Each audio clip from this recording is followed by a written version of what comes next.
Esta es la tarde en el continente americano. Cuando anochece en Europa y amanece en Asia, así cae la tarde en el continente americano y transcurre la noche y el amanecer en el resto del mundo. La tarde. Hola, bienvenidos a la tarde de NTN 24, el canal de las Américas. Soy Idania Chirinos. Como siempre, un gusto y un compromiso estar con ustedes en el programa. Le anuncio que no iré a la reelección como gobernador en el próximo año. Además, estoy renunciando a la presidencia del Partido Nuevo Progresista. Por último, debo ser respetuoso del orden constitucional y le doy la bienvenida al proceso comenzado por la Asamblea Legislativa, el cual enfrentaré con toda la verdad, fuerza y de manera responsable. Son las 5:06, recién cambia el reloj en la costa este de los Estados Unidos. Este fue el mensaje del gobernador de Puerto Rico el día de ayer, cuando de alguna manera intentó calmar la tensa situación política que hay dentro de la isla. Tras el revuelo por la publicación de ese chat privado de gobierno. Aunque Ricardo Rosselló dijo que no renunciará a su cargo, abandonó, como acaban de escuchar, la dirección del partido oficialista y dijo que no aspirará a la reelección el próximo año. Sin embargo, las manifestaciones no cesan. Reconozco que disculparme no es suficiente.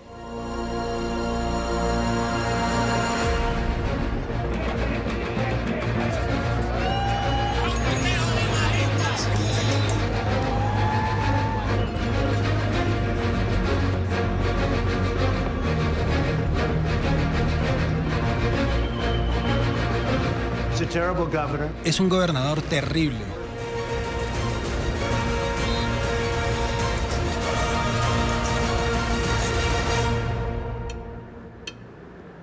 Ni las disculpas del gobernador Rosselló tras el escándalo del chat, ni su anuncio este domingo parecieran haber calmado los ánimos de los ciudadanos. De los ciudadanos de Puerto Rico, que hoy de nuevo han tomado las calles, como veíamos hace unos minutos en estas imágenes que tienen en pantalla. La Marcha del Pueblo, la gran manifestación de hoy, la más grande que se ha registrado hasta ahora. Lo que quieren, lo dicen al unísono: renuncie. Esa es la voz del pueblo de Puerto Rico ante el gobernador Rosselló. Si Ricky no renuncia, nosotros tampoco vamos a renunciar. Vamos por encima, vamos a estar presentes hasta que no se vaya, nosotros no nos vamos. Y es lo que se tiene que mirar en un espejo y mirarse a él con las cosas que hizo en el pasado cuando era joven, ¿entiendes? Realmente ha sido una falta de respeto al pueblo. El gobierno y su gabinete se ha burlado de la comunidad gay, se ha burlado de la mujer, se ha burlado de los impedidos, la corrupción. O sea, ya estamos hartos de tanta corrupción. Y ya el pueblo se cansó. O sea, son años y años y el pueblo despertó. A esta hora saludamos al congresista puertorriqueño José Enrique Meléndez, miembro del oficialista Partido Nuevo Progresista. Representante, buena tarde, gracias por acompañarnos. Buenas tardes a ti y a todos los televidentes. No le ha bastado a Puerto Rico con la renuncia a la reelección del gobernador, ni tampoco con su renuncia a la presidencia del partido. Está decidido el pueblo puertorriqueño a no ceder en la presión sobre el gobernador Rosselló. ¿Dimitirá el gobernador? Mira, tuvimos la oportunidad de dialogar con el gobernador en la noche de ayer, anoche, y el gobernador en esencia nos reafirmó que él, aunque renunciaba al partido y a la reelección, no estaría renunciando al cargo de gobernador. Y él está básicamente aferrado a su posición. Él va a combatir, según nos informó anoche, cualquier esfuerzo de nosotros en la Asamblea Legislativa para removerlo del cargo. Y pues, bienvenido. Ese es básicamente el planteamiento que hemos estado haciendo. Nosotros no estamos en la de entrar en una confrontación con el gobernador, pero estamos escuchando ciertamente al pueblo de Puerto Rico. Así que la posición del gobernador es una muy incómoda, muy débil.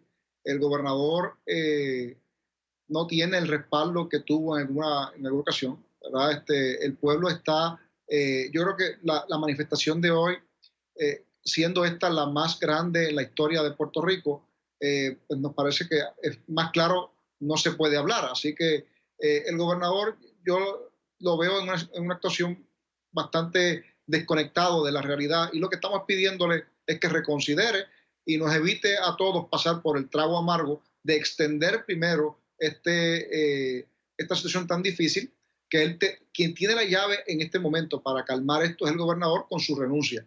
Claro, si él así no lo quiere hacer, porque ya lo ha dicho que no lo va a hacer, pues mira, entonces con toda probabilidad la Cámara de Representantes, donde yo participo, tendría que iniciar los procesos de removerlo del cargo.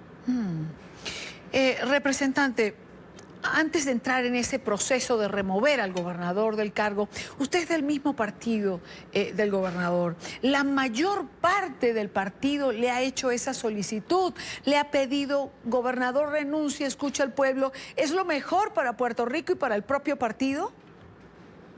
Así es. Yo creo que básicamente todos los sectores del Partido No Progresista, de nuestro partido aquí en Puerto Rico, le hemos pedido que se salga del medio. De hecho, hace apenas unos minutos el gobernador hizo una entrevista en Fox, donde el entrevistador le preguntaba: ¿quién está apoyándole a usted, gobernador? Y él mencionó a un alcalde, el alcalde de la ciudad de San Sebastián, eso es en el centro oeste de la isla, como que lo estaba apoyando. De hecho, y lo interesante, y te hago este planteamiento porque en cuestión de minutos después de que el gobernador hiciera ese planteamiento en televisión nacional, evidentemente el alcalde lo desmintió, de que en efecto no lo respalda. Así que pues ciertamente el gobernador se quedó solo. Ningún líder en el partido ha expresado algún tipo de respaldo. Es muy poco. Siempre hay gente, ¿verdad?, que claro, tiene algún tipo de afinidad, pero ciertamente es mínimo. Ahora, representante, ¿cuál sería el proceso para remover al gobernador Rosselló de su cargo en caso de que continúe en su posición de no renunciar? El proceso de residenciamiento, ¿verdad?, que como nosotros le llamamos, y en inglés se conoce como el impeachment, que contiene la Constitución de Puerto Rico, es básicamente una copia del que está en la Constitución de los Estados Unidos. Por lo tanto, la Cámara de Representantes de Puerto Rico tendría que evaluar, hacer una pequeña investigación, determinar si el gobernador ha cometido algún tipo de conducta delictiva, cosa que muchos juristas ya han estado asegurando que en toda esta controversia hay elementos, ¿verdad?, que constituyen delitos que el gobernador pudo haber incurrido. Así que, de hecho, el presidente de la Cámara inició y ya le encomendó a un grupo de juristas expertos, ¿verdad?, para que puedan darle a la Cámara de Representantes el camino hacia donde deben dirigir cualquier proceso de residenciamiento. Una vez 2/3 partes de los miembros de cada Cámara, de la Cámara de Representantes, voten a favor de iniciar un proceso de residenciamiento, o sea, básicamente estaríamos aprobando la acusación, pasaríamos entonces un grupo de representantes al Senado de Puerto Rico, donde el Senado se va a hacer un juicio, y en ese juicio lo va a presidir la juez presidenta del Tribunal Supremo de Puerto Rico, como lo hace el juez presidente del Tribunal Supremo de los Estados Unidos en el caso de los presidentes de los Estados Unidos. Así que en ese escenario el gobernador tendría derecho a escuchar la prueba, obviamente contrainterrogar testigos, presentar su prueba exculpatoria si tuviera alguna, y en su momento el Senado de Puerto Rico tendría que votar para removerlo del cargo. En ese momento, si 3/4 partes de los miembros del Senado de Puerto Rico concurren en que debe abandonar el cargo, pues mira, la verdad del caso es que el gobernador habría sido destituido en ese momento. 2/3 partes, o sea, 3/4 partes del Senado son cerca de 23 miembros de los 30 que lo componen. Claro. Ahora, eso suena a un proceso engorroso, con más tiempo y con más tiempo. La pregunta es, ¿el pueblo de Puerto Rico está dispuesto a esperar este trámite y los días que va a involucrar hacerlo, o va a continuar con esta presión para intentar que el gobernador definitivamente asuma la posición que el pueblo de Puerto Rico le está pidiendo? Mira, lo que escuchamos durante el día de hoy, lo que hemos escuchado en toda esta jornada, de protestas, ya van 10 días de protestas, es que el pueblo no va a descansar hasta que el gobernador, tristemente, pues, tenga que renunciar. En este caso, esto es lo que se ha dicho. Así es. Las manifestaciones van a continuar. Ayer, cuando el gobernador hizo el anuncio de que renunciaba a su candidatura a la reelección y a la presidencia del partido, yo anticipaba que eso no iba a tener un efecto positivo en la manifestación, porque al final del día lo que era básicamente gasolina para que continuara ardiendo el fuego, ¿verdad? Así que así fue. La manifestación de hoy fue la más grande que hayamos visto en tiempos modernos en Puerto Rico. Así que, digo, si no es la más grande en la historia, ¿verdad? Porque hay diferentes versiones, porque todavía no hay cifras oficiales de asistentes. Lo que sí es importante es que la presión, el pueblo está dispuesto a continuar la presión en las calles mientras el gobernador no renuncie y nosotros estemos evaluando el proceso de residenciamiento, que ciertamente, aunque quisiéramos hacerlo rápido, no se puede, porque es un proceso que de por sí es bastante engorroso. Ahora, representante Meléndez, para hoy se había convocado un paro nacional. ¿Fue exitoso? Entiendo que la mayor parte de los sindicatos se acogieron a este llamado. Mira, yo creo que el paro de hoy ha sido un paro sí exitoso. La manifestación fue una manifestación bien amplia, multitudinaria. Y lo que es importante aquí y distingue esta manifestación de momentos anteriores en la historia de Puerto Rico es que ninguna organización puede reclamar que fue el organizador. Simplemente no había un organizador. Fue un asunto orgánico, o sea, diferentes personalidades, tanto Ricky Martin y otros artistas, ¿verdad?, importantes aquí en Puerto Rico, llamaron, ¿verdad?, a esta manifestación. Obviamente a eso se montaron los sindicatos y estamos hablando de que es un conjunto, pero nunca hubo un comité per se para poder entonces convocar esta manifestación. A lo que voy es que, a diferencia de cualquier otro momento en la historia donde un comité multisectorial organizaba una marcha o una manifestación, eso no ocurrió en este evento. Aquí las redes sociales, como ha sucedido en otros países, y obviamente el llamado de los artistas y de funcionarios de mucha credibilidad en Puerto Rico, pues mira, fueron los que hicieron esta convocatoria de manera silvestre, orgánica, y ya los resultados están en las fotos. La manifestación más grande que recordábamos fue en el 2000, que fue cuando el movimiento contra la Marina, ¿verdad?, de los Estados Unidos, pero esta manifestación duplicó y quizás un poco más en la manifestación del 2000.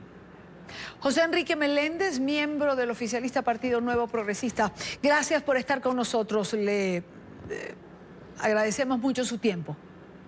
Siempre es un placer. Muy buena tarde para usted. Es la situación de Puerto Rico, es la marcha más grande que se conoce, lo decía el mismo representante, en la historia moderna y cuidado, si no más atrás. Todavía no han hecho estas evaluaciones. Son las 5:18 minutos, hora Costa Este. Revisamos otros temas que hacen parte de la agenda informativa de este día. Es noticia un nuevo apagón que se registra en Venezuela en este momento. Se ha dado una falla en el servicio eléctrico, según reportan los usuarios, y comienzan a replicar los medios de comunicación. Los ciudadanos en Caracas fueron los primeros en dar cuenta de lo que está ocurriendo a través de las redes sociales. Sin embargo, a los pocos minutos se ha conocido que el resto de estados presentaban la misma deficiencia eléctrica. No sabemos en este momento si el apagón es nacional o si hay 8, 10 o 12 estados, porque está ocurriendo, es noticia en desarrollo. Este año, 2019, recordemos que han sido varios los apagones que se han presentado.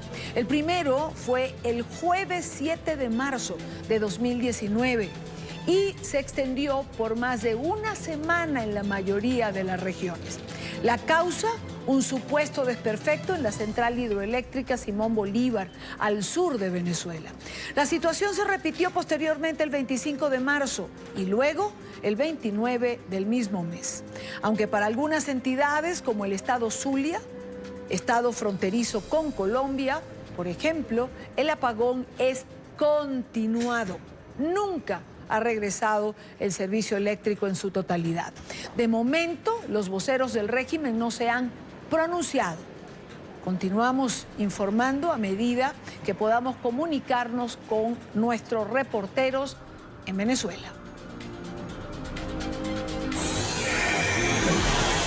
Es noticia el presidente en funciones del gobierno español, el socialista Pedro Sánchez, quien presentará este lunes el programa de gobierno que espera formar con la izquierda radical para ser reinvestido en esta semana en el Congreso.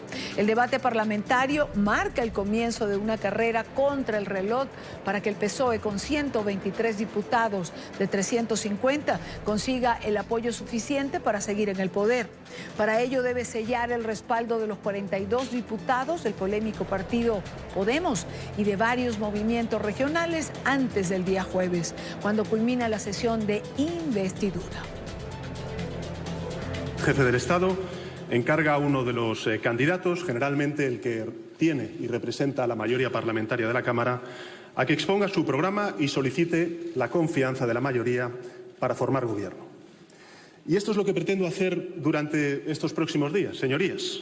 Solicitar su confianza, apelar a su responsabilidad, apelar también a su generosidad, apelar en definitiva a la responsabilidad y a la generosidad de todos y todas para lograr que España tenga gobierno y no se suma en el bloqueo. Es noticia la defensa de Joaquín El Chapo Guzmán, que ya presentó oficialmente la apelación de la sentencia de cadena perpetua contra su cliente, Marge Furnish. Llevó al Tribunal de Apelaciones de los Estados Unidos el documento que pide la revisión de la sentencia que el juez Brian Cogan dio al líder del cartel de Sinaloa.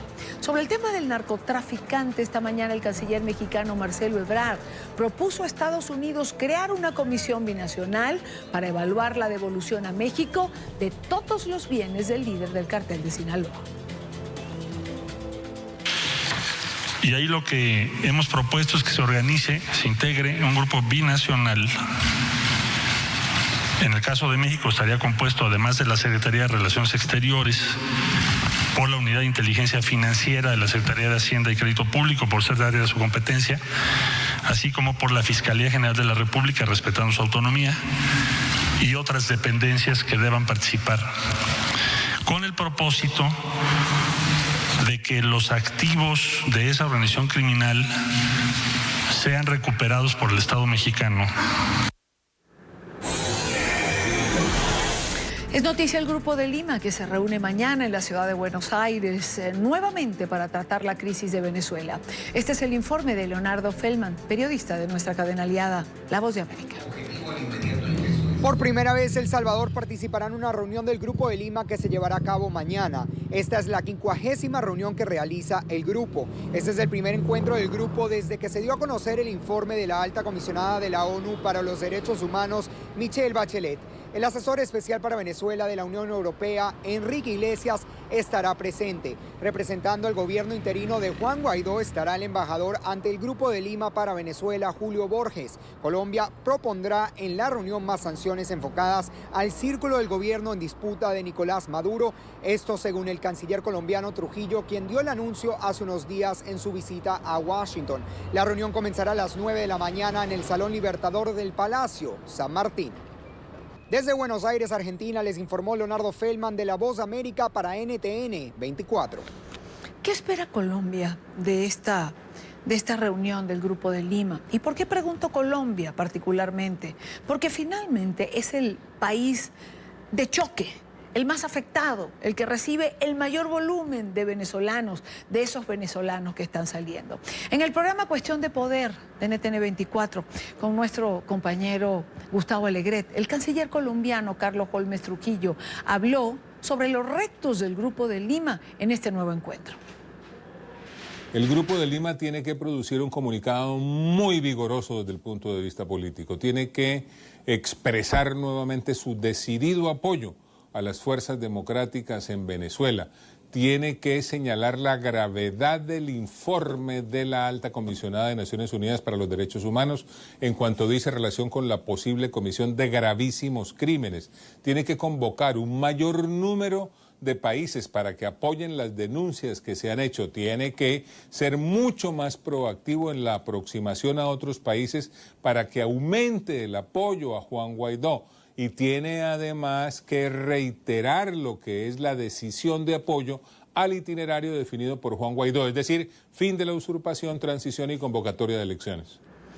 Una lista de tareas para el Grupo de Lima, ¿no? Una lista de tareas que pareciera larga y que vamos a comentar con Jairo Libreros, nuestro analista permanente. Jairo, bienvenido, buena tarde para ti. Y Dania, feliz inicio de semana con temas muy difíciles. Bueno, va a ser una semana llena de noticias. Jairo, es larga la lista que le pone el canciller de Colombia, Carlos Holmes Trujillo, al Grupo de Lima. ¿Se cumplirá el Grupo de Lima?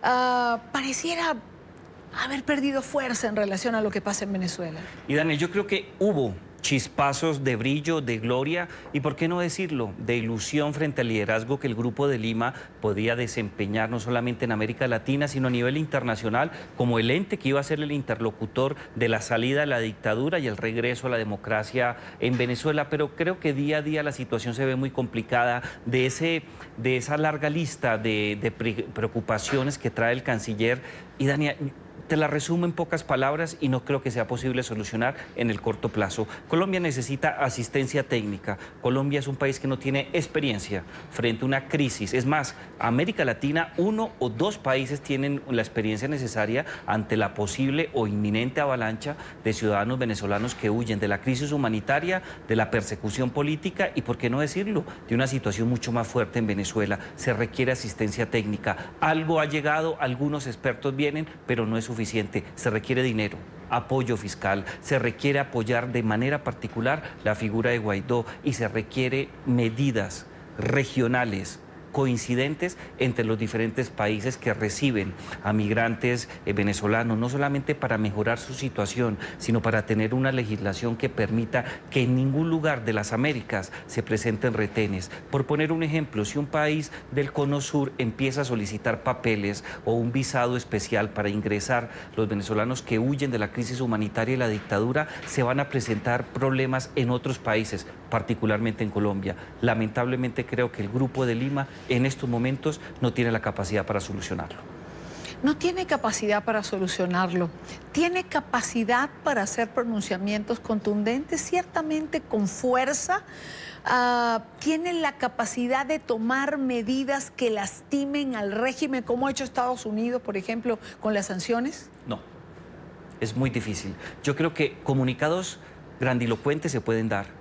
Situaciones en donde veamos líneas de trabajo igualmente se dan, pero que se puedan convertir en la práctica en medidas de política pública que involucren a los diferentes países que componen el Grupo de Lima, pero de manera particular situaciones que agraven la estabilidad de la dictadura de Maduro, pero que lleven a un desenlace que esperan muchas personas, no solamente en América Latina, sino en diferentes lugares a nivel internacional, que consiste en la llegada de Guaidó a Miraflores, en la convocatoria de elecciones y buscar un mecanismo que permita la reconstrucción institucional de infraestructura política y humanitaria. Yo no creo que todavía se dé. Sin lugar a dudas tiene una posición privilegiada, pero si no logra integrar de una manera mucho más plural con países de diferente índole su presencia, su trabajo y una legislación conjunta, yo creo que por ahora no podemos esperarlo. Lo que sí podemos esperar, y es lo que se está esperando, es un éxodo aún mayor. Claro que sí. En Venezuela terminó un año escolar, en Venezuela comienzan clases hasta septiembre, octubre, y se espera, porque los países lo han alertado, un incremento de ese éxodo. Jairo, hay que ser realista. La ONU reconoce 4 millones y algo. Ya se habla de 5 millones y pico. Y hay quien dice que a finales de este año podemos hablar de 7 millones y cuidado, y si no más. El éxodo venezolano se llevará por delante la economía de la región. Esa es la pregunta, esa es la realidad. Ante, no sé si la mirada impávida de la comunidad internacional o qué, pero es una realidad. No hay economía que soporte el impacto del éxodo en la dimensión en que se está produciendo. Así es, Dani, una de las preocupaciones más sentidas en todas las economías regionales, en el caso de América Latina, gira en torno a eso.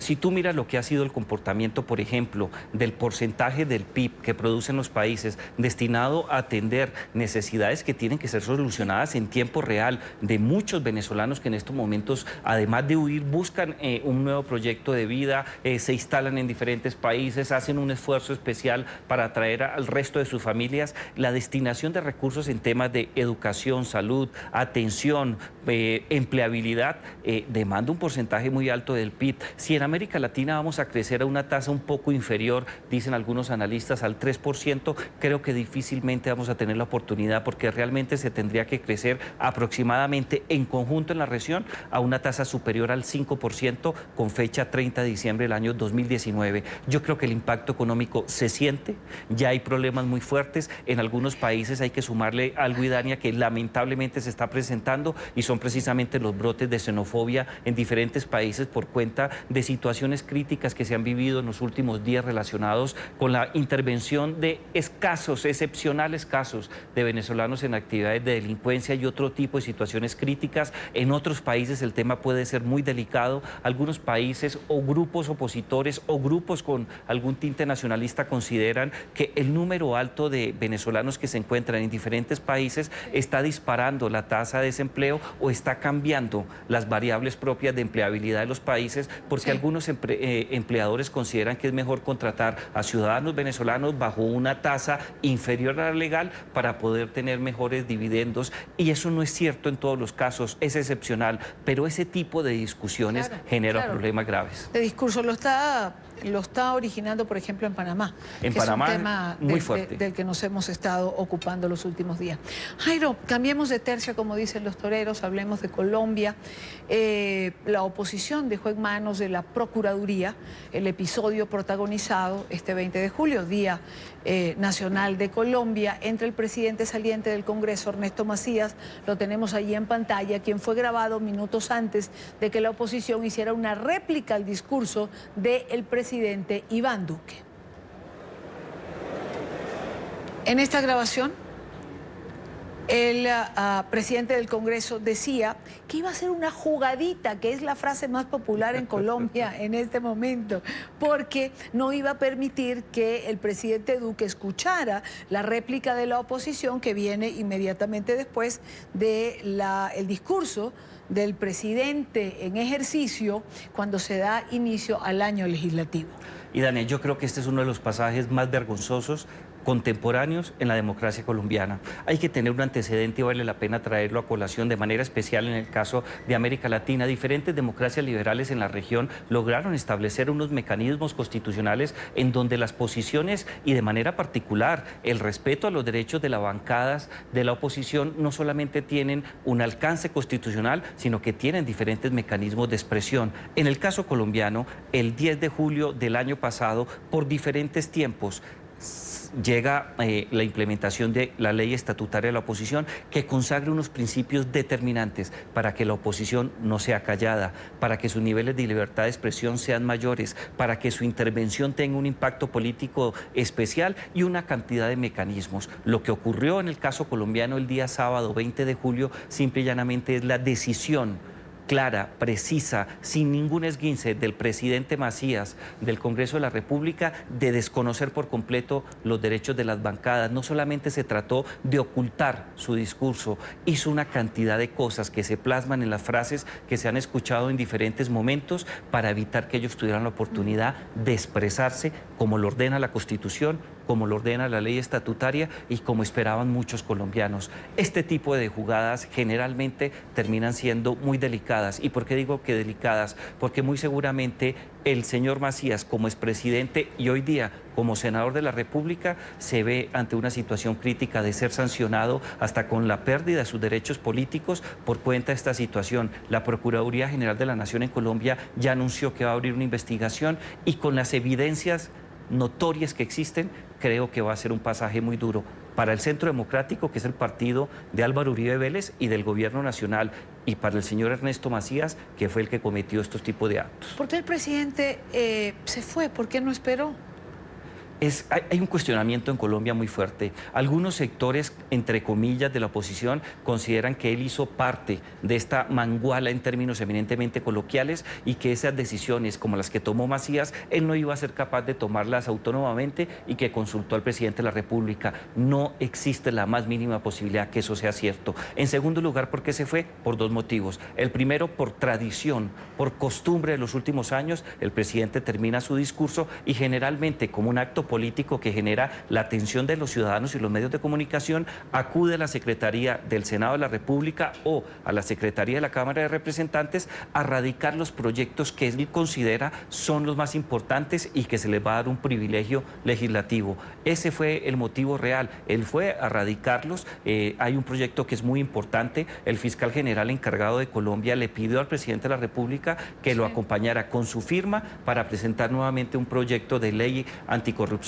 El presidente se fue a cumplir ese trámite, no se fue en una situación de común acuerdo con el presidente Macías. No existe un antecedente, ni siquiera una evidencia que pueda atestiguar que el presidente Iván Duque tenía conocimiento de esta jugadita del presidente Macías. Y una última pregunta, te pido una respuesta más breve, ya estamos sobre el tiempo, pero los retos del presidente Duque en este nuevo año legislativo, en el que no tiene una mayoría en el Congreso, no logra establecer políticamente acuerdos.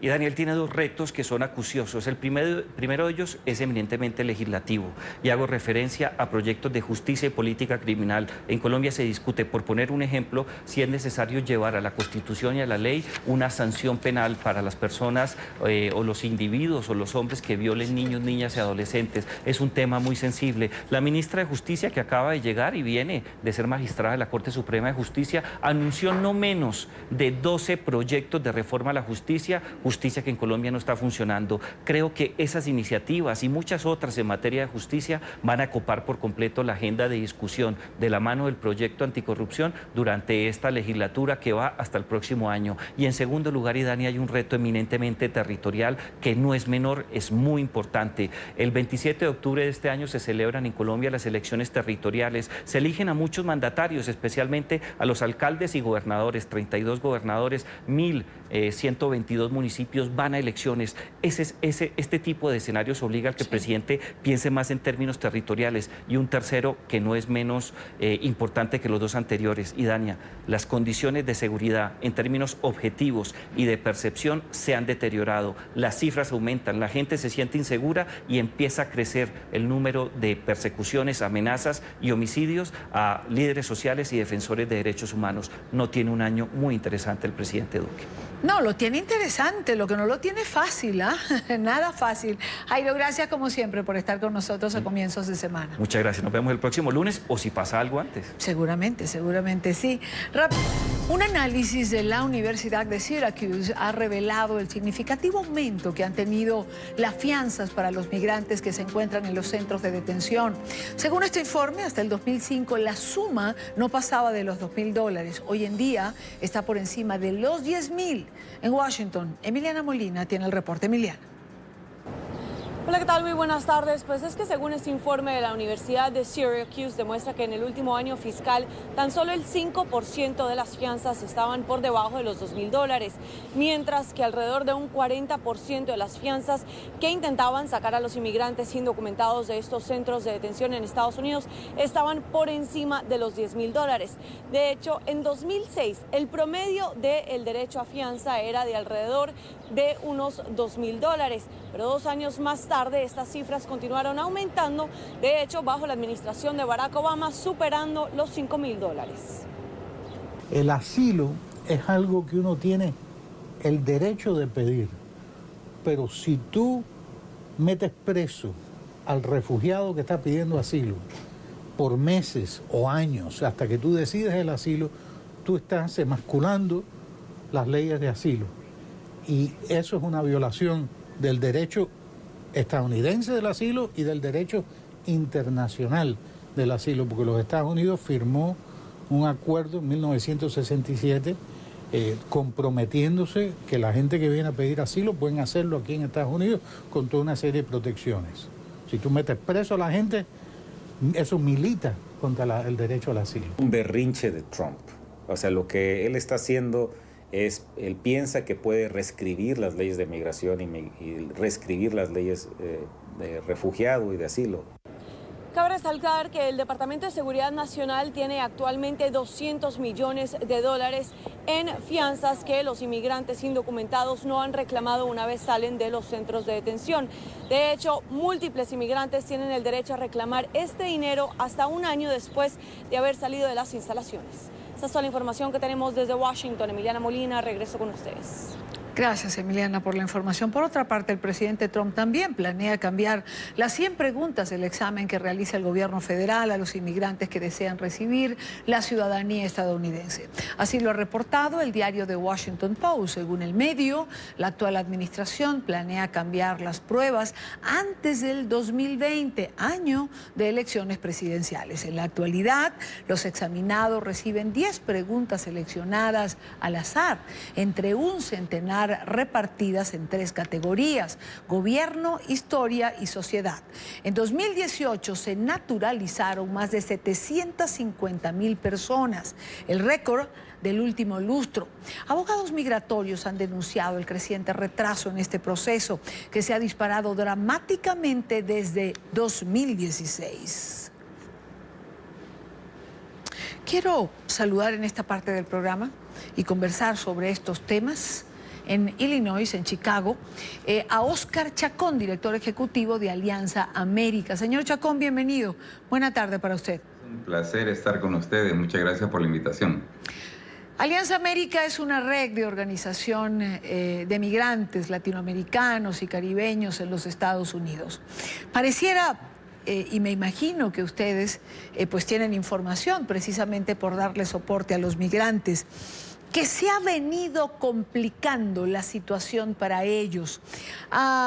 Como oíamos en las notas anteriores, la solicitud de asilo, el pensar que cambian las preguntas. Es decir, esto es un estrés permanente.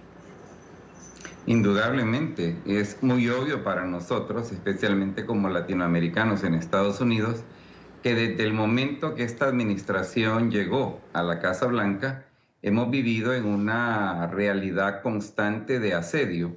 Hay que clarificar que esta política anti-inmigrante, anti-latinoamericana no inició con Donald Trump, pero indudablemente se ha recrudecido enormemente, y es obvio para nosotros que este presidente tiene una verdadera, yo diría, compromiso muy claro con una agenda que busca restringir la llegada de personas, especialmente latinoamericanos, a Estados Unidos, pero también expulsar a la mayoría de ellos que se pueda. Y esto también incluye dificultar procesos como lo son las solicitudes de residencia permanente, las solicitudes de naturalización para hacerse ciudadano, porque al final de cuentas lo que esta administración busca empujar es una agenda que le sirva como trampolín electoral en camino a la reelección del 2020, precisamente sobre las espaldas de los extranjeros, especialmente los latinoamericanos, que tanto aportamos al bienestar de Estados Unidos.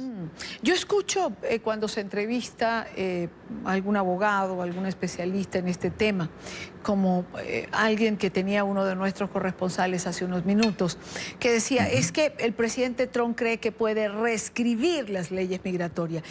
Al final no sabemos si lo cree o no. Lo cierto es que la reescribe porque todo está cambiando.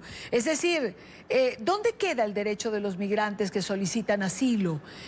¿Dónde queda el derecho de asilo internacional? Lo cierto es que se están cambiando día a día. Esta administración tiene una determinación inquebrantable de impulsar su agenda anti-inmigrante, como dije, principalmente anti-latinoamericana, anti-caribeña, porque basta ver los números de quiénes son los arrestados diariamente, quiénes son los deportados diariamente, y es obvio que esta es una guerra, literalmente, contra personas migrantes, especialmente latinoamericanos. Y en ese espíritu, ellos no tienen ninguna duda con verdaderamente reinterpretar cada ley que está escrita en los libros, sea nacional o internacional, y ponerla en función de esta agenda tan xenófoba, tan racista, que, insisto, ellos la van a hacer ya una piedra angular de la campaña de reelección en camino al 2020. ¿Qué le queda al migrante? Es decir, ¿de qué forma puede defenderse de todo esto que parece una ola que crece día a día? ¿Qué pueden hacer ustedes, las organizaciones? Nosotros identificamos 3 planos claves de acción. La primera es una batalla en el campo de las relaciones públicas, las relaciones comunitarias. Creemos que es urgente combatir la idea de que el extranjero de hoy es una amenaza para el país, que es básicamente como esta administración nos ve, de manera extrema, como lo ha venido haciendo desde enero del 2017. En segundo lugar, promover la educación de las personas migrantes de manera que entiendan que a pesar de los caprichos de esta administración, las personas tenemos derechos, pero si no sabemos cuáles son esos derechos y cómo poderlos poner en práctica, de nada serviría que lo supiéramos. Entonces, este es un segundo plano clave de acción. Y el tercer plano, muy importante también, es ocupar las leyes y precisamente demandar el cumplimiento de estas leyes utilizando el sistema judicial del país. Si usted revisa lo que ha pasado desde enero del 2007 hasta la fecha, la única forma de poner frenos a esta administración es por medio de las decisiones que hacen cortes federales que consistentemente han fallado a favor de personas migrantes, a favor de personas refugiadas, precisamente porque hay un claro patrón de abuso de poder desde el Ejecutivo, en este caso el presidente Donald Trump.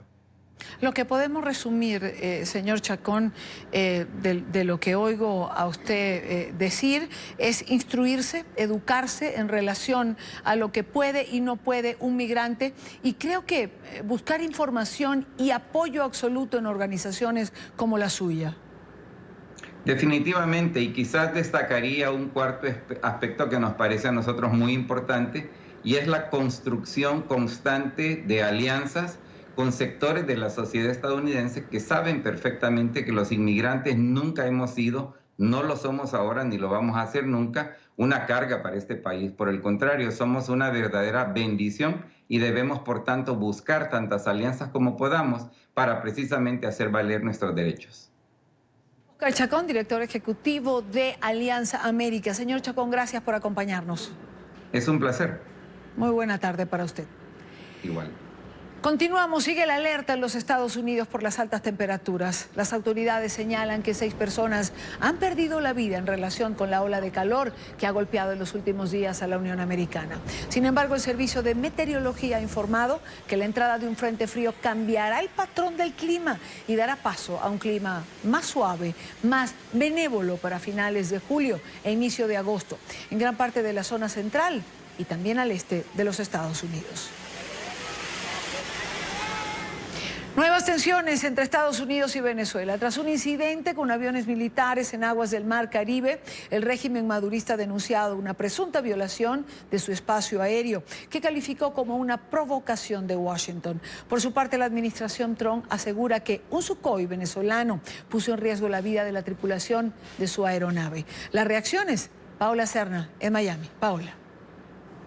Hola, ¿qué tal? Muy buenas tardes. Pues bien, tanto el Departamento de Defensa como el Pentágono y el Comando Sur han rechazado este acercamiento que denominaron agresivo por parte del Sukhoi venezolano hacia este avión de reconocimiento estadounidense. Según Venezuela, pues Estados Unidos violó el espacio aéreo de este país. Sin embargo, hasta este momento Estados Unidos rechaza dicha versión. Los expertos aseguran que este tema de la violación del espacio aéreo pues ocurre con bastante frecuencia y nos dan una explicación sobre cómo ven el proceder por parte de Venezuela en este caso.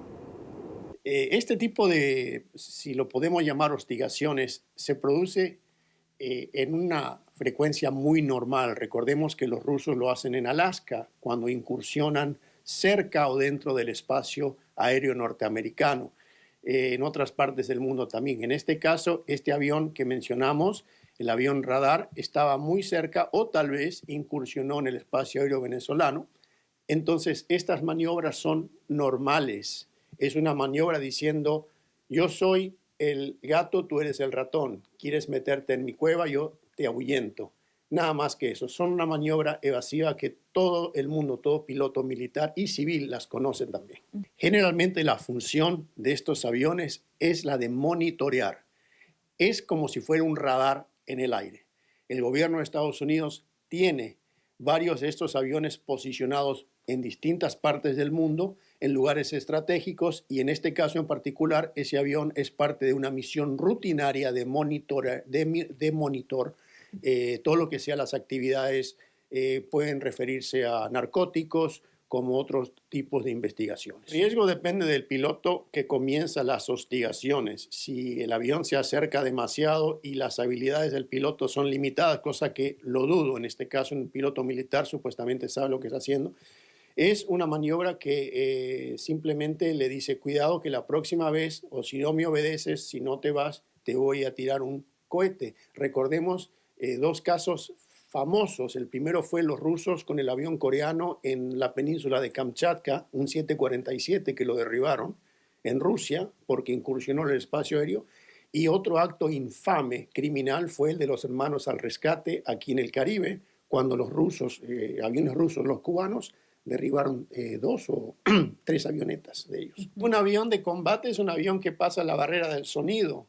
Y este era un avión de hélice, un turbohélice, que la velocidad máxima de este avión puede ser, supongamos, 500 kilómetros por hora. La maniobrabilidad de este avión es nada, no se puede comparar. Es, repito, un camión y un automóvil deportivo y un Ferrari.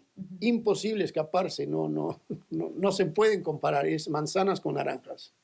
Venezuela insiste en que hubo una violación del espacio aéreo de dicho país. Aseguran que se trata de un avión espía con capacidad de interceptar comunicaciones y que es una clara provocación de Estados Unidos a este país. Desde Miami informó Paola Serna para NTN 24. Intentando comunicarnos con nuestros corresponsales. No es fácil, no hay electricidad en Caracas. A esta hora se reportan más de 15 estados de los 23 estados que son en Venezuela sin luz. La gente reporta que en Amazonas, Anzoátegui, Aragua, Guárico, Zulia, el estado Falcón, Mérida, Miranda, el distrito Capital están sin ningún tipo de electricidad. Hasta esta hora no se ha pronunciado ningún funcionario público en relación a este apagón. No se sabe exactamente las razones por lo que se ha producido este nuevo apagón que deja a oscuras a Venezuela cuando ya cae la noche, cuando son las 6 minutos en este momento en Venezuela. Nuestra corresponsal en Miami, Paola Serna, cuando hacía referencia a lo señalado por el Comando Sur de los Estados Unidos, que habría denunciado que un avión de combate venezolano de fabricación rusa habría seguido de forma agresiva una aeronave estadounidense que cumplía una misión aprobada en espacio aéreo internacional sobre el Mar Caribe.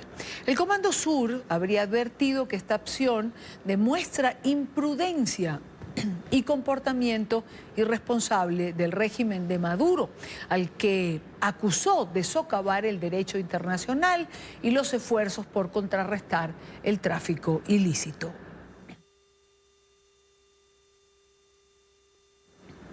Esta tarde, antes del apagón, el régimen de Venezuela respondió a las denuncias del Comando Sur. Lo hizo en boca del ministro de Comunicaciones, Jorge Rodríguez, quien indicó que esa aeronave realizaba presuntas tareas de espionaje. Agregó que el mismo aparato volvió, según él, a volar la denominada región de comunicación de vuelo de Venezuela el día de hoy. No era un avión de turismo, no era un vuelo charter, no era un avión de Hello Kitty. Ese mismo avión espía está incursionando en la zona de información de vuelo y no ha cumplido con el protocolo correspondiente. Es por la seguridad de las personas que vuelan en esa área y también por la protección que debe tener Venezuela de su espacio aéreo. Quiero saludar en esta parte del programa a Steven Donahue, director de McClarty Asociados y colaborador permanente de NTN 24. Steven, buena tarde, bienvenido. Buenas tardes, Idania. Tu impresión en relación a este incidente que se produjo entre los aviones, el avión EP-3 Orión de los Estados Unidos y un Sukhoi, que fue la respuesta de Venezuela. Bueno, uno no, porque nunca se desplaza uno, se desplazan dos. ¿Qué fue la respuesta por parte de Venezuela? Bueno, me parece muy interesante que el mismo día que hay un apagón en el país, los aviones que Venezuela acaba de pagar entre 200 y 300 millones de dólares para poner en función otra vez, están volando sobre contra un avión estadounidense que está en espacio aéreo internacional. Si tuvieran tanta plata para poder gastar plata en estos sistemas rusos, tal vez deberían gastarlo mejor en medicinas y en mantener el sistema eléctrico del país para que la gente no tenga que sufrir como lo que están haciendo. Pero esto es un avión de reconocimiento que todos los países modernos vuelan en el espacio aéreo internacional. Este es un avión que tienen los chilenos, tienen los argentinos, tienen los brasileños. Este no es nada sorprendente, sino un avión que vigila el espacio. Este avión es hecho particularmente para ver la situación electrónica de una zona y también para buscar submarinos en alta mar. Y esto no representa ninguna amenaza para que estén volando aviones de caza contra ella. Ahora, Steven, tenía la oportunidad de conversar en horas del mediodía con gente ligada a la Fuerza Aérea en Venezuela, y lo primero que me decían era que era una respuesta desproporcionada. Es decir, mandar un Sukhoi, digamos, para hacer esta maniobra que es la que Estados Unidos denuncia, que fue peligrosa porque era un riesgo para ambos, una maniobra de sombra al avión de los Estados Unidos, que no tienen comparación, y lo oíamos también con el especialista que hace unos minutos ponía nuestra corresponsal en Miami, Paola Serna. Es decir, no hay simetría. Fue una reacción asimétrica exactamente lo que hizo Venezuela. Por eso es peligroso. Este avión, el Orion, es un avión que se comenzó a construir en 1957. Es un avión de hélice lento que tal vez de vez en cuando lleva torpedos para atacar a un submarino en tiempo de guerra, pero además de eso no es un avión de combate de ninguna manera. Y lanzar un Sukhoi, que es un avión de caza de alta velocidad, contra un Orión, que es un avión lento de hélice, pues no tiene comparación. Bueno, sobre todo porque un Sukhoi alcanza, entiendo, cuando vuela alto, los 2.150 kilómetros por hora, ¿no?, en altura. Y tú refieres que el EP-13 Orión es un avión bastante lento. Pero además, ¿sabes? Ahora que hacía referencia de los gastos de Venezuela en estos sistemas aéreos rusos, una hora de vuelo de un Sukhoi cuesta $60.000. Pues así es, y es un sistema un poco sofisticado. A mí me sorprende que lo estén volando para algo de este tipo, que tal vez están tratando de distraer la atención, o tal vez acaban de ponerlos en función otra vez de estar fuera de mantenimiento por tanto tiempo. Pero sí sorprende que el país tenga cientos de millones de dólares para poner a funcionar aviones de caza para ir en cacería de un avión lento, que sería como un Sukhoi contra un pato. Eso no tiene presentación, es muy difícil entender cuál es el propósito, pero claramente este avión Orión no presentaba una amenaza contra Venezuela de ninguna manera. Ahora, Steven, vayamos a otro punto. Es decir, estamos viendo la reacción en Venezuela y estamos hablando sobre esto, pero también hay quien señala que esta bien pudiera ser una prueba de los Estados Unidos, es decir, medir la capacidad de reacción y el tiempo de reacción de Venezuela. ¿Eso es factible para ti? Bueno, por supuesto. Una de las cosas que este avión hace es estar vigilando el espacio aéreo, y como desde Venezuela es donde salen tantos vuelos narcóticos pasando droga desde Venezuela por el Caribe hasta Centroamérica, pues la misión primordial es ver dónde está la droga y qué sistemas están usando. Pero también en medida que están haciendo esas mediciones del espacio electromagnético sobre el país, pues también están viendo cómo están funcionando estos sistemas de radar que los rusos acaban de poner a funcionar y cuál es la reacción de la Fuerza Aérea Venezolana, si es que son los pilotos venezolanos que los están volando o si son los mercenarios de Rusia o Bielorrusia, como antes eran los pilotos de estos mismos aviones. ¿No hay certeza sobre eso?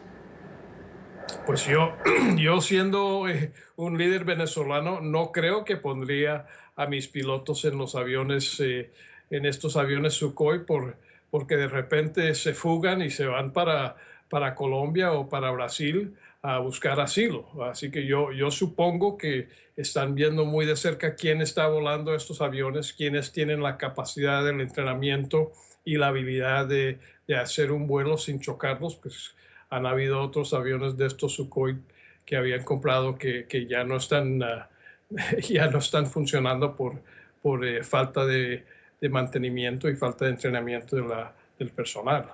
Bueno, de hecho, por ejemplo, hay quien señala que han podido mandar un F-16, que un poco menos sofisticado que el Sukhoi. Venezuela tenía 24 F-16, 2 tuvieron un accidente, quedan 22. Se dice que ninguno puede levantar vuelo porque le hacen falta piezas y mantenimiento. Recordemos que Estados Unidos cortó el suministro de este mantenimiento y de estas piezas. Sukhoi eran 24, se perdió uno, quedan 23. Hay quien señala que de estos 23 solo hay 4 en funcionamiento, que tienen un problema en el tanque de la gasolina, con un material que está dentro del tanque de la gasolina. Y que para cambiarlo y hacer mantenimiento, que lo haría Rusia, hay que pagar. Hay que pagar. Y hasta ahora las finanzas de Venezuela no van por buen camino. Bueno, aparentemente están pagando lo suficiente para que esos 4 ya estén volando otra vez y con los sistemas necesarios, pero eso es mucha plata. Esos son cientos de millones de dólares que están gastando en armamento, en aviones de caza, en sistemas antiaéreos. ¿Y para qué? Para volar contra un avión que va como no sé, 400 kilómetros por hora, si eso. Y cuando están con un avión que va a 2.000 kilómetros por hora. Es muy raro lo que estamos viendo aquí en Venezuela con el uso de sus recursos y con su fuerza aérea. Hay dos puntos pendientes. Uno que me parece interesante comentarlo contigo. Al tener riesgo, tanto el avión de Estados Unidos como el avión venezolano, puede producirse evidentemente un accidente. La pregunta que según quienes manejan esta materia habría que hacerse es, de producirse una situación o un accidente, ¿está Venezuela en capacidad de enviar helicópteros, por ejemplo, a buscar a los pilotos que puedan eyectarse de estos aviones? ¿Está Venezuela preparada con el deterioro general que tiene ese país para responder ante un accidente?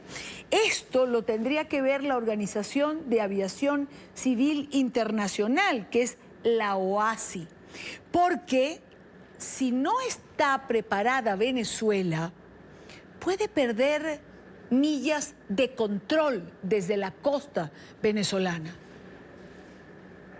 No, así es. Yo creo que uno de los temas que ha enfrentado Venezuela con la falta de recursos recientemente es que ya no tienen los sistemas de aviación civil en condiciones para poder existir como un país moderno.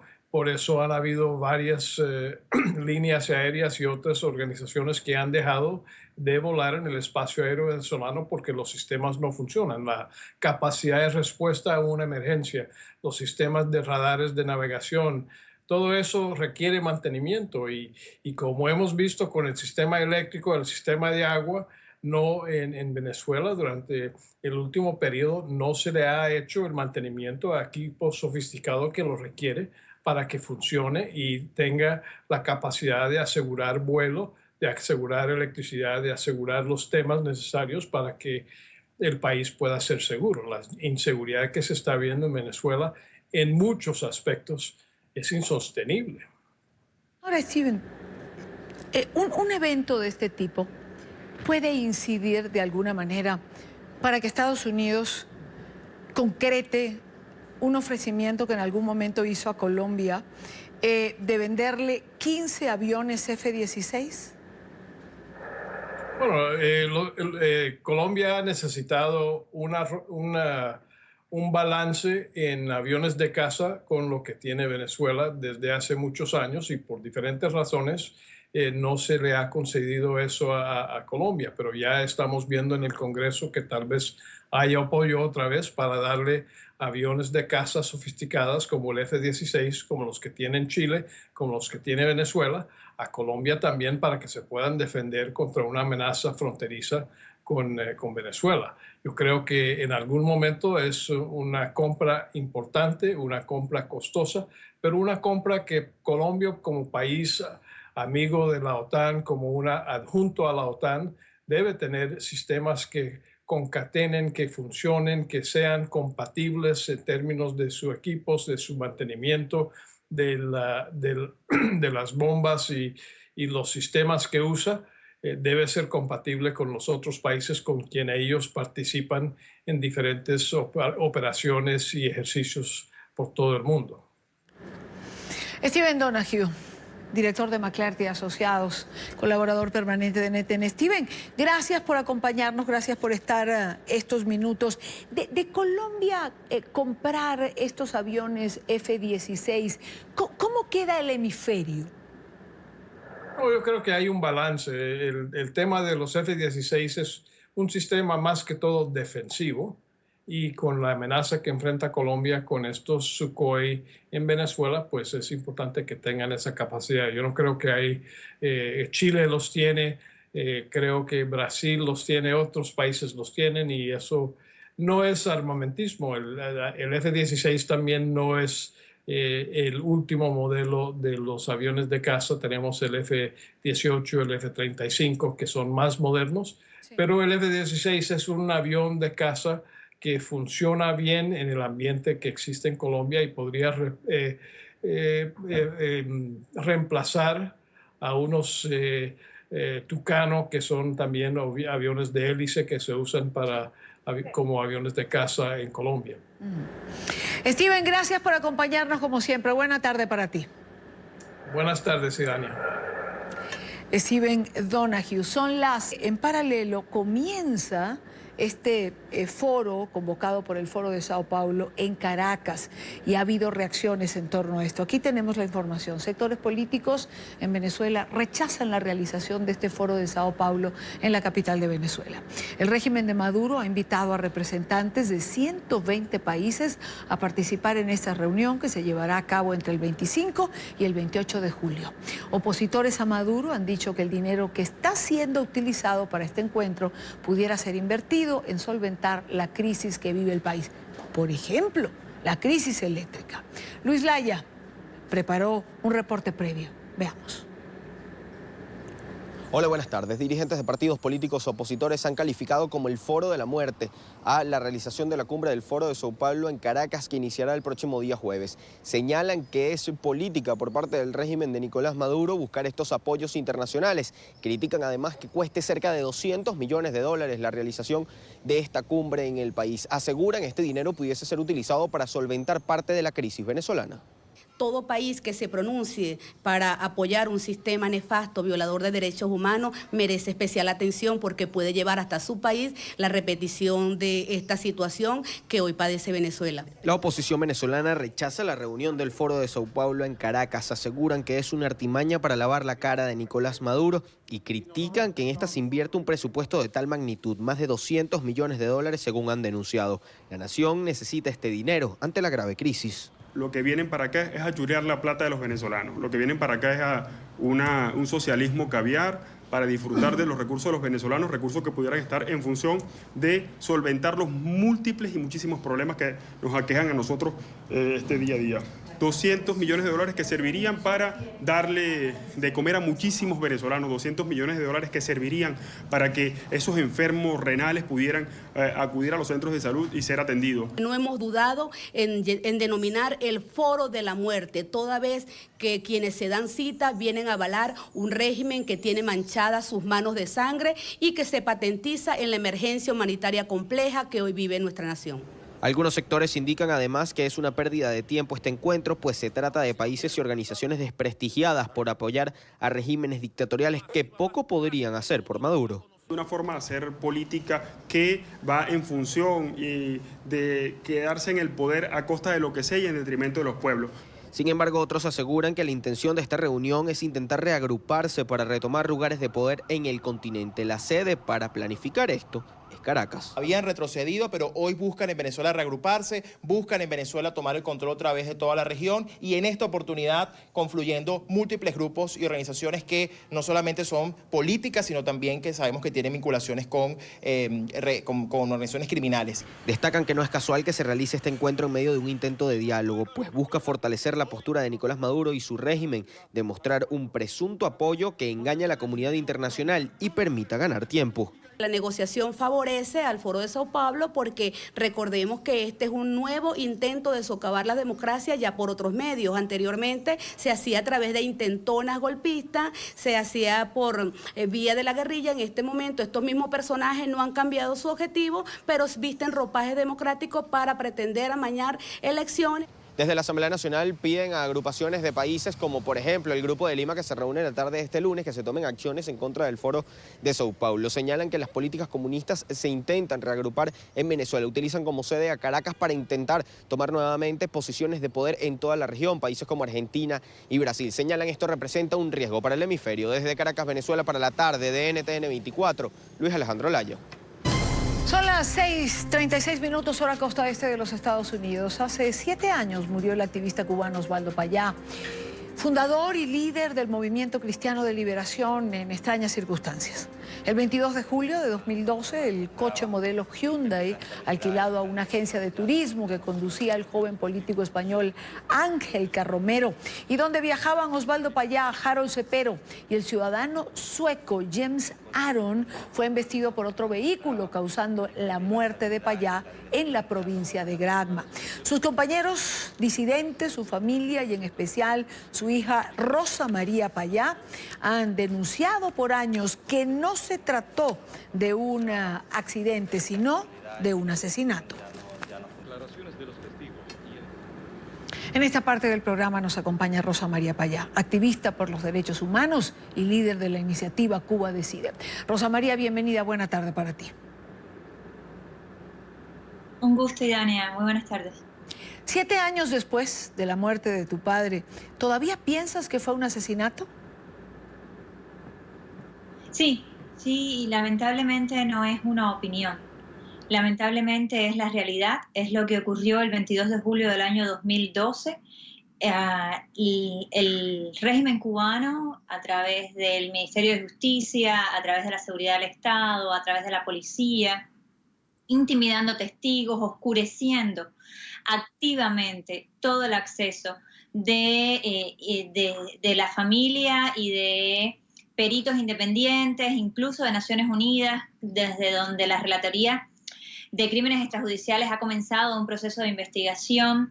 El régimen cubano ha intentado que todas estas fuentes no tengan acceso a la información, pero la compilación y el análisis del testimonio de los sobrevivientes, de la misma información que el régimen cubano dio, la parte que es falsa y que está demostrado físicamente que es falsa, y la poca información que se tiene junto con el testimonio de las personas que estaban en el hospital, de médicos, de enfermeras, de las personas que llegaron al lugar de los hechos, incluso las primeras declaraciones que la policía hizo el día 22 de julio, ese domingo en la noche, a los amigos nuestros que estaban en el hospital al que supuestamente habían llevado a mi papá y a Harold. El análisis y la compilación de todas esas declaraciones sugiere, y así queda, en el único informe legal que existe sobre el caso que fue realizado por la organización independiente Human Rights Foundation con sede en New York. Su equipo jurídico concluye que lo ocurrido el 22 de julio del año 2012 fue un atentado provocado por agentes de la seguridad del Estado del régimen cubano con el objetivo de asesinar a mi padre o de ponerlo en una situación donde sobrevivir o no sobrevivir no estaba garantizado, que es lo mismo que decir asesinato legalmente. Por tanto, sí, estamos seguros que lo que ocurrió el 22 de julio del 2012 fue un atentado en el que fallecieron mi padre y Harold Cepero, que tenía 32 años en ese momento. Queremos toda la información. Queremos los nombres de los que ejecutaron la orden, que solo puede venir de los Castro, porque la seguridad del Estado cubana, el G2 cubano, en Cuba como en Venezuela, responde directamente a lo que Raúl Castro y Fidel Castro en ese momento tengan que decidir. Rosa María, cuando hablas de la compilación, cuando aseguras que fue un asesinato, técnicos o especialistas, más allá de los juristas, en este tipo de investigación pudieron revisar todo este material. Así es, no solamente el equipo jurídico, o sea, todos los abogados de Human Rights Foundation participaron, sino también un equipo de expertos físicos de la Universidad de la Florida analizaron toda la información que el régimen cubano dio a Naciones Unidas sobre el atentado y el cuento que narran.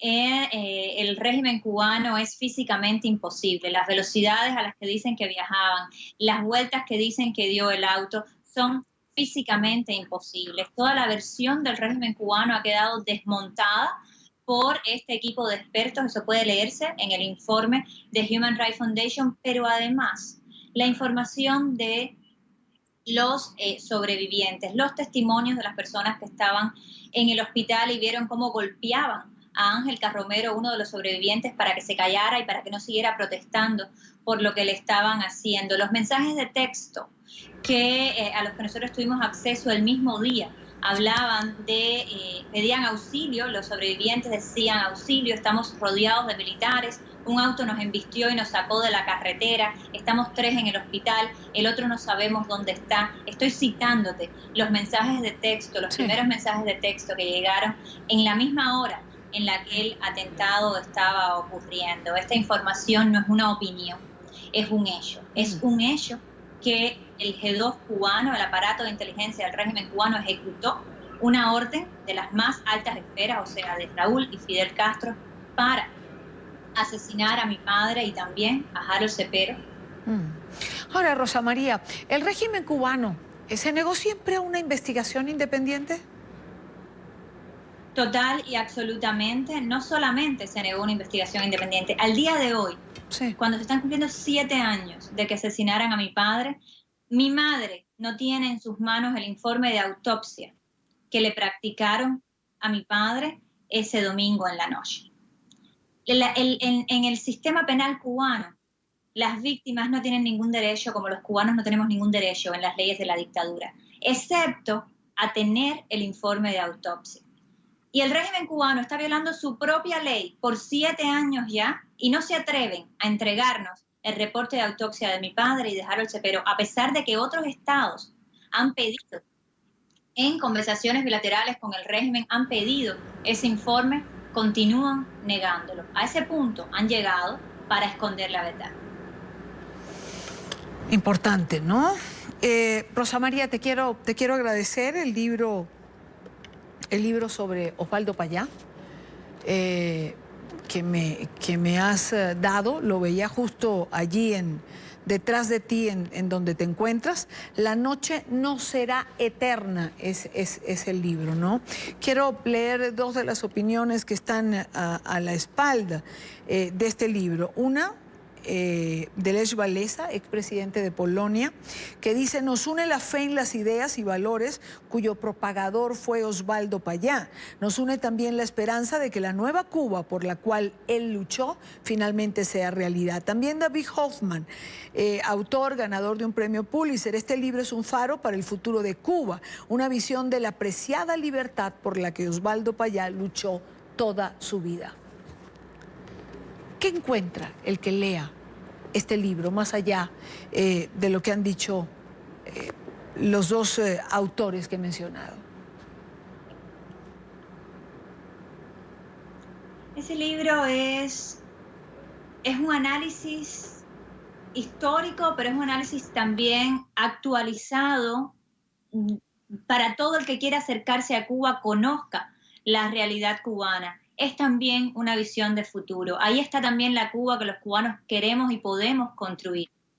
Y la que vamos a construir en cuanto podamos salir de esta dictadura que ya no solamente nos afecta a nosotros, sino también afecta a otros latinoamericanos. Mi padre estaba muy interesado en un momento en el cual el régimen trata de engañar a todo el mundo, trata incluso de vender una imagen de cambio que no es real, trata de posicionarse como el salvador dentro de negociaciones internacionales y multilaterales. Mi papá estaba muy interesado en explicar la realidad, en quitarle todas esas máscaras a una dictadura asesina que ha estado viviendo de los recursos y de los derechos del pueblo cubano. Y en ese libro, de manera muy sencilla, con un lenguaje muy aterrizado, mi padre le habla a todos los cubanos en primer lugar, pero también a todos los no cubanos, especialmente a América Latina, para que se atrevan a mirar directamente a la realidad cubana, quitando todos esos prismas, primero ideológicos, luego de confrontación o supuesta confrontación con los Estados Unidos, luego míticos a partir de todo lo que ha creado el Foro de Sao Paulo y Fidel Castro y las figuras icónicas que fueron asesinos en nuestro país. Mi papá quita todas esas telas de araña y expone la realidad y expone además un camino que pasa por la participación ciudadana. Es una invitación a tomar las riendas de nuestra propia vida también y luchar por los cambios que son necesarios en Cuba y en toda la región. ¿Fue lo que hiciste una vez que tu padre te dejó? Ojalá, es lo que intento, Idania, es lo que intentamos muchos desde la plataforma ciudadana Cuba Decide, que tampoco es una idea que inventamos nosotros. El plebiscito y usar las reglas de la democracia para salir de la dictadura es una idea de mi padre, es una idea que estaba desde antes en la oposición cubana, y todo lo que nosotros hemos hecho es tomarla como bandera y construir un movimiento alrededor del cambio del sistema que es tan necesario en nuestro país. Rosa María, muchísimas gracias como siempre por estar con nosotros estos minutos en la tarde de hoy. Muchas gracias, Idiana.